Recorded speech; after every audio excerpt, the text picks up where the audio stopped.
Even if we fall, we will rise up and we follow the path that we believe in. No, we're not gonna stop until we reach it. Oh, all you need to know is that we're holding on. We rise up from the dust and claim our throne. Movie सावराइज of anyone but you ये 2023 में release हुई एक romance भरी comedy movie है। हालांकि यहाँ पर कॉमेडी तो उतना नहीं है, पर तुमको रोमांस भरपूर मात्रा में मिल जाएगी। यहाँ ऐसे ऐसे सीन है जो मैं भी दिखा नहीं सकता। मीनवेल तुम इस मूवी को फैमिली के साथ ना ही देखो तो बेहतर है। तो चलो अपने अपने ईयरफोन पहनकर चैनल को सब्सक्राइब कर लो। मैं मूवी को तड़का लगाता हूँ। तो मूवी की शुरुआत में ये लड़की दौड़ते हुए एक कैफे पर आती है। इसका नाम है बी। इसको जोर से सुसु लगी हुई थी। बी उस कैफे के स्टाफ से रेस्टरूम के बारे में पूछती है, पर इस कैफे का रूल था कि सिर्फ उनके कस्टमर ही रेस्टरूम यूज कर सकते हैं, और कस्टमर की तो ये लंबी लाइन थी। उसकी टर्न आते आते पेंट ही गीला हो जाता। इसलिए बी बहुत रिक्वेस्ट करती है और वो स्टाफ नहीं मानती और कहती है रूल तो रूल है। उसी लाइन पर अपना हीरो बेन भी था। वो बी को मदद करने के लिए उसे अपनी वाइफ बताता है। फिर बी भी समझ जाती है और एक कॉफी ऑर्डर करने के लिए कहती है। बी अपने कोट और कॉफी बेन को थमाकर रेस्टरूम चली जाती है। अंदर वो किसी से फोन पर बात कर रही थी, तभी गलती से उसकी पेन भीग जाती है। इसलिए वो ड्रायर से सुखाने लगती है, जिसके कारण काफी लेट हो चुका था। कुछ समय बाद वो बाहर आती है। फिर बेन उसको ट्रीट के लिए पूछता है और दोनों साथ में चलते हैं। रात में दोनों डिनर करते हैं और साथ में सो जाते हैं, वो भी चिपक कर। सुबह बी जगने के बाद उसे कुछ अजीब लगता है और बेन को बिन बताए ही चली जाती है। बेन को इस बात से बुरा लगता है। तभी वहाँ उसका दोस्त पीट आ जाता है और वो किचन पर खाना देख लेता है और कहता है, अरे वाह, जो इंसान झाट का बाल नहीं बना सकता वो खाना बनाया। और उसे पता चलता है कि कल रात उसके घर में एक लड़की आई थी और उसे छेड़ने लगता है। तभी बेन कहता है, अबे छोड़, ऐसा कुछ नहीं, असल में वो लड़की फालतू है। ये कहते हुए बी सुन लेती है और गुस्से में चली जाती है। अब 6 महीने बाद की सीन दिखाता है। बेन और पीट एक क्लब पर जाते हैं। वहाँ पर पीट की बहन फ्लोरिया भी होती है, जो बी की बहन निया से प्यार करती थी। दरअसल फ्लोरिया और निया लेस्बियन है। बेन इन दोनों से मिलता है। यहाँ पर बी भी आई हुई थी। बेन और बी उस रात की बात को लेकर झगड़ने लगते हैं, जिसके कारण ये तीनों दूर से देखने लगते हैं। इनके बहस के दौरान बी कहती है, मेरी एंगेजमेंट हो चुकी है। बेन कहता है, अच्छा तो बताओ शादी कब है? बी कहती है, चिंता मत करो, तुम्हें कार्ड तो भेजवा ही दूंगी। अब ये लेस्बियन निया के मॉम डैड से मिलकर एक इनविटेशन वीडियो बनाते हैं, जो ये लोग ऑस्ट्रेलिया पर शादी करने वाले थे। फिर बी ऑस्ट्रेलिया के लिए फ्लाइट पर निकल जाती है। इसी फ्लाइट पर बेन भी था। बेन उसको देख लेता है और उसे छेड़ने चले आता है। बेन कहता है, देखो क्या इत्तेफाक है, हम दोनों एक ही शादी पर और एक ही फ्लाइट पर जा रहे हैं। और कहता है, तुम्हारी शादी कब है? ओह, मैं तो भूल ही गया, सुना था तुम्हारा ब्रेकअप हो गया, मतलब तुम फिर से भाग गई। बी कहती है, चले जाओ यहाँ से वरना गोटी दबा दूंगी। फिर वो कुछ खाना ऑफर करता है और बी मना कर देती है। रात में बी को सुसु लगती है, इसलिए वो वॉशरूम जाने लगती है और उससे पहले कोई और ही चला जाता है। तभी वो बेन को देखती है जो सो रहा था। उसकी बाजू पर एक कुकीज पड़ी हुई थी। बी उस कुकीज को खाने लगती है। तभी उसका कपड़ा बेन के सीट के वहाँ फंस जाता है। वो उस कपड़े को बहुत निकालने की कोशिश करती है और उसे कपड़े उतारना ही पड़ता है। वो किसी तरह उस कपड़े को निकाल लेती है और बेन से टकराते टकराते बच जाती है और वो बेन की हेडफोन से गाना सुन लेती है। दूसरे दिन एयरपोर्ट पर पीट इन दोनों को रिसीव करने आता है। रास्ते पर पीट कहता है, सब लोग शादी होने तक एक साथ एक ही घर पर रहेंगे। ये बात दोनों को हजम नहीं होता, क्योंकि ये दोनों एक दूसरे के जाने दुश्मन बन गए थे। थोड़ी देर बाद ये घर पहुंच जाते हैं। पीट इन्हें फ्लोरिया और निया से मिलाता है। फिर सी व्यू देखकर वहाँ चले जाते हैं। बी और निया कपड़े उतारते हुए बीच पर स्विमिंग करने के लिए चले जाते हैं। फ्लोरिया बेन को बताती है कि यहाँ पर मार्गरेट भी आई है। दरअसल ये बेन की एक्स गर्लफ्रेंड थी। अब बेन उसे मिलने जाता है। मार्गरेट भी अपनी ब्रा पहनते हुए आती है और दोनों गले लगकर पुरानी बातें करने लगते हैं। इस तरह बी और निया को दिखाता है। बी निया की शादी को लेकर सपोर्ट करती है। तभी वो बेन और मार्गरेट को देख लेती है। निया कहती है, ये बेन का एक्स है। बी कहती है, ये बंदा कुछ काम का नहीं। इतना कहकर वो स्विमिंग करने निकल जाती है। ये दोनों कुछ बातें कर रहे थे। तभी यहाँ व्यू आता है। ये मार्गरेट का प्रेजेंट बॉयफ्रेंड था। वो उसे बेन से मिलाती है। व्यू कहता है, आज रात साथ में दारू पियेंगे, और चला जाता है। बी लैपटॉप पर कुछ कर रही थी।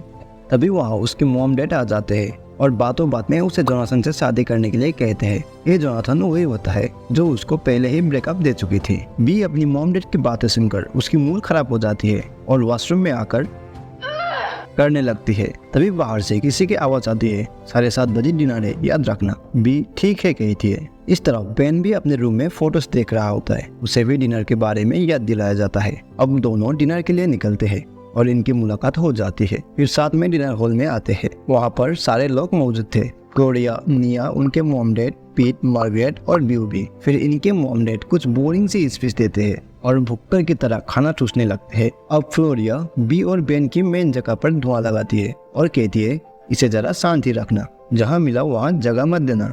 फिर ये लोग कुछ बकवास गेम खेलते हैं। गेम खेलते खेलते बी और बेन की लड़ाई हो जाती है, जिसके कारण इनके हाथ से रॉकेट बम छूट जाती है और एक डेकोरेशन पर टकराकर आग लग जाती है। निया की बाल भी जल जाता है। अब आग बुझाने के लिए मार्गरेट अपने कपड़े उतारती है और आग बुझाने लगती है। इसके लिए सब लोग इनसे नाराज थे और फ्लोरिया की मॉम डैड मिलकर इनसे बात करते हैं कि अगर बी और बेन को एक साथ मिला दे तो शादी में कोई लफड़ा नहीं होगा। ये लोग प्लान करते हैं और अगले सुबह काम में लग जाते हैं। बेन नहाने के लिए जा रहा था, तभी फ्लोरिया के पापा और पीट बात करते हैं। वो कहते हैं बी बेन को बहुत प्यार करती है, लेकिन वो चाहती है कि ये बात बेन खुद आकर बताए। इसी तरह फ्लोरिया और निया भी बी के पास जाकर बेन के बारे में अच्छी अच्छी बातें कहने लगती है।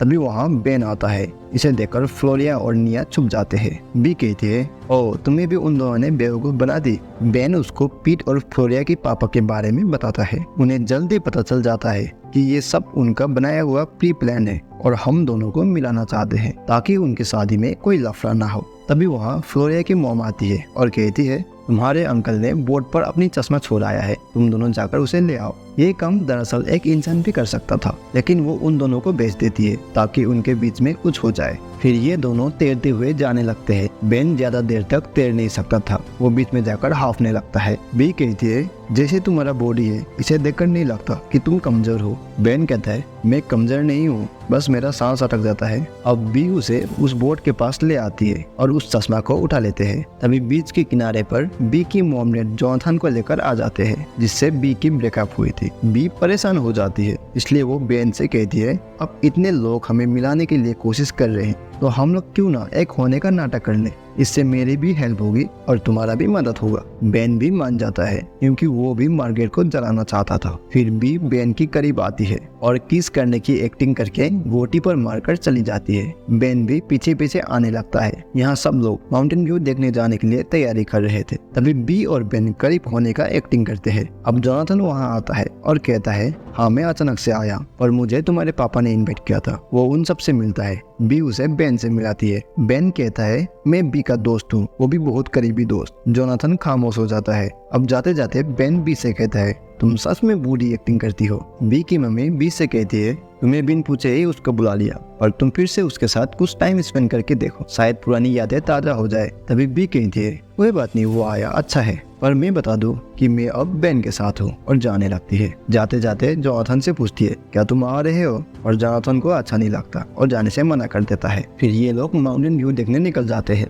रास्ते में बेन और बी बात करते हैं। बेन कहता है हमें कुछ ऐसा करना होगा जिससे सभी को लगे कि हम एक साथ हैं। ये लोग उस टापू पर पहुंच जाते हैं और नजारा देखने लगते हैं। तभी बी और बेन रोमांटिक होने का एक्टिंग करते हैं। वो एक दूसरे की चड्डी के अंदर हाथ डालते हैं ताकि दूसरे लोग उन्हें देख ले और विश्वास कर ले, और फूटी किस्मत बाकी लोग तो एक अनोखे जानवर को देखने में बिजी थे। तभी बी को बेन की चड्डी पर मकड़ी मिलती है। बेन डर जाता है और सारे कपड़े उतारकर फेंक देता है। वो अब नंगा हो चुका था। बेन के कहने पर बी पीछे से उसके सामान को देखने लगती है। फिर बी भी उसके कपड़े चेक करती है और उसके अंदर कुछ नहीं था। उन्हें पता चलता है कि दोनों को कुछ नहीं हुआ, इसलिए बेन बी के कपड़े पहन लेता है क्योंकि उसके कपड़े तो उसने पहाड़ के नीचे फेंक दिया था। इस तरफ बी के पापा डाइविंग सीख रहे थे। तभी बेन वहाँ आता है और कहता है मैं आपको डाइविंग सिखा सकता हूँ, मैंने मेरी माँ से सीखा था। यहाँ हमें पता चलता है कि उसकी माँ इस दुनिया पर नहीं है। अब वो डाइविंग अच्छी तरह से सिखा रहा था। तभी यहाँ बी भी आ जाती है और कहती है मैं और बेन काफी खुश है, हम दोनों एक दूसरे को जानने की कोशिश कर रहे हैं, इसीलिए तो जोनाथन के आने से मैं घबरा गई थी। फिर ये लोग चले जाते हैं। इन दोनों के अंदर भी कुछ फीलिंग जगने लगे थे। अब भी उसे नहाने के लिए कहती है क्योंकि उसकी बॉडी पर उसके पापा के सनस्क्रीन लगा हुआ था। बेन नहाने जाता है पर उससे पहले भी आकर नहाने लगता है और कहता है भाई साहब पहले मैं नहा लेता हूँ, मेरे गान में कंकर घुसी है प्लीज। इस तरफ जोनाथन बी को चेस खेलने के लिए इन्वाइट करता है और दोनों बात करते करते खेलने लगते हैं। बी की मॉम डैड इसे देखकर खुश होने लगते हैं। बेन भी ये देखता है और अपने रूम में जाने लगता है। तभी मार्गरेट उसे बुलाती है और कॉफी पिलाती है। फिर उसकी और बी के बारे में बात करने लगती है। बेन कॉफी पीकर बी के रूम में आता है और वो कहता है हमें ये नाटक और भी अच्छे से करना होगा। आज की शाम एक पार्टी अरेंज की गई थी, इसलिए सब लोग पार्टी के लिए निकलते हैं। मार्गरेट बेन की कार पर आकर बैठ जाती है। अब थोड़ी देर बाद ये लोग पार्टी लोकेशन पर पहुंच जाते हैं। सब लोग शिप में जाने लगते हैं, पर बेन बी को कार से उतारने के लिए रुकता है और ये होते सब देखते हैं। शिप पर आकर ये लोग ड्रिंक्स करने लगते हैं। मार्गरेट बेन के पास आती है और कहती है, हम दोनों की ब्रेकअप कैसे हुआ तुम्हें पता है? हम लोग इतना मस्ती किया करते थे। मुझे आज भी वो रात बिल्कुल याद है जिस दिन तुमने मेरी खुजली मिटाई थी। बेन मुस्कुराता है और कहता है, हाँ क्या करे, मेरा सामान ही ऐसा है, एक ही बार में याद रह जाता है। फिर सारे लोग डांस करते हैं। इसी बीच बेन और बीवी एक रोमांटिक डांस करने लगते हैं। उसके बाद ये दोनों नीचे जाते हैं और टाइटैनिक वाला पोज करने लगते हैं जो बाकी लोग देख सके। ये करते हुए सारे लोग देख लेते हैं। सब लोग वाह वाह करने लगते हैं। इन्हें देखकर सारे लोग खुश होने लगते हैं सिवाय मार्गरेट और जोनाथन को छोड़कर। दरअसल मार्गरेट अब भी बेन को चाहती थी और जोनाथन तो बी के लिए ही आया था। अब सारे लोग वापस पार्टी में चले जाते हैं। बेन कहता है सारे लोग चले गए और वो नीचे चला आता है। तभी बी की पैर फिसल जाता है और वो पानी पर गिर जाती है। बेन उसे बचाने के लिए वो भी पानी पर कूद जाता है। बी कहती है, तुम क्यों कूदा है? तुम तो पानी में हाफने लगते हो। बेन कहता है, मैं तुम्हें अकेला छोड़कर जा नहीं सकता। तभी ये लोग एक रेस्क्यू बोट देखते हैं और उसमें चढ़ जाते हैं। बाकी लोग रेस्क्यू टीम को मैसेज भेज देते हैं। ये दोनों के बीच में काफी रोमांटिक बातें होती है और ऐसा लगने लगा था कि ये दोनों के बीच में प्यार वाली फीलिंग जग रही है। थोड़ी देर बाद वहाँ रेस्क्यू टीम हेलीकॉप्टर लेकर आ जाते हैं और नीचे 2 रस्सी फेंक देते हैं। दोनों इसमें लटक जाते हैं। बेन को उड़ने में डर लगता था, एक्चुअली उसे एलर्जी था। बी कहती है, अगर तुमको उड़ने में डर लगता है तो फ्लाइट में क्यों आते हो? बेन कहता है, क्योंकि वहाँ मेरे पास सब कुछ होता है जो मुझे शांत करे। अभी बी उसे शांत करने वाले गाना गाने लगती है जो उसने बेन की हेडफोन से सुनी थी। बेन भी उसके साथ गाने लगता है खुद को रिलैक्स करने के लिए। दोनों घर पर आते हैं और डिनर करते हैं। इनके अंदर का हवस जग चुका था, इसलिए दोनों गपागप करने का मूड बनाते हैं। शावर पर भी ये दोनों रोमांसिक कर रहे थे। अब फाइनली ये बेड पर आते हैं और फिर शुरू हो जाते हैं। सुबह जब घर के बाकी लोग इन दोनों को आवाज लगाने लगते हैं तो बेन चुपचाप उठकर चला जाता है। बीवी उठ जाती है। वो अजीब सी फीलिंग महसूस कर रही थी। एक्चुअली दोनों प्यार में पड़ गए थे। बी की मॉम डैड कांच पर लगे हाथों के निशान साफ करते हैं जो कल रात उन दोनों ने छोड़ी थी। बेन और पीट डेकोरेशन के लिए कुछ सामान लाने के लिए मार्केट जाते हैं। तभी पीट कहता है, तुम बेकार ही परेशान हो रहे हो, आखिर भी एक अच्छी लड़की है, तुम उसे अपना क्यों नहीं लेते? बेन कहता है, अपना तो लेता, लेकिन वो एक अच्छी लाइफ जी रही है और शादी के लिए उसे परेशान करने वाले उसके मॉम डैड तो ऑलरेडी है ही। इस तरफ बी और मार्गरेट केक लेने जाते हैं जहाँ मार्गरेट बातों बात में पूछती है, तुम और बेन साथ में हो क्या? बी नर्वस होते हुए कहती है, नहीं, एक्चुअली हम दोनों सिचुएशनली साथ में है। मार्गरेट कहती है, तो मैं उसे ट्राई कर सकता हूँ ना? बी अटकते हुए हाँ कहती है। फिर ये दोनों केक लेकर घर पहुँचते हैं और यहाँ हंगामा हो जाता है। बी की मॉमलेट को पता चल जाता है कि उसने कॉलेज ड्रॉप आउट कर दी है। यह बात उसने छुपा कर रखी थी। कॉलेज ड्रॉप आउट के बारे में बेन को पता था, इसलिए उसे लगता है कि ये बात बेन ने बताई होगी, पर एक्चुअली बेन ने पीट को और पीट ने उसके मॉमलेट को बता दी थी। इसी बात को लेकर बी और बेन की झगड़ा हो जाती है। बी गुस्से होकर खुलासा कर देती है कि उन दोनों बस ड्रामा कर रहे थे और एक दूसरे को अनप शनप बोलने लगते हैं। इसी दौरान पीट का कुत्ता केक के नीचे पड़े कपड़े को खींचता है और केक का सत्यानाश हो जाता है। ये देखकर फ्लोरिया काफी गुस्सा हो जाती है और सब लोग अंदर चले जाते हैं। आज शादी का दिन है, इसलिए सब लोग रेडी होने लगते हैं। निया और फ्लोरिया भी झगड़ रहे होते उन दोनों की बात को लेकर। ये होते हुए बेन देख लेता है, इसलिए बेन बी के पास जाकर आखिरी बार ड्रामा करने के लिए कहता है। सारे लोग शादी के लिए निकलते हैं। तभी बेन और बी इन दोनों से माफी मांगते हैं और कहते हैं, आज हम दोनों कोई लफड़ा नहीं करेंगे। फिर इनकी शादी के दौरान बी बेन की ओर देखती है, जहाँ हमें पता चलता है कि बी बेन को बहुत चाहती थी। सब लोग एंजॉय और डांस करते हैं। इसी बीच मार्गरेट बेन के साथ डांस करने लगती है और डांस करते करते उसे किस करती है, जिसे बी देख लेती है और काफी दुखी हो जाती है। निया और फ्लोरिया उसे दुखी देखकर अकेले ड्राइव पर जाने की सलाह देती है, इसलिए वो चली जाती है और बहुत रोने लगती है। इस तरफ बेन भी दुखी होता है। अभी निया और फ्लोरिया बात करते हैं। वो कहते हैं कि आज से पहले उन्होंने बी को इतना दुखी कभी नहीं देखी थी। इस तरफ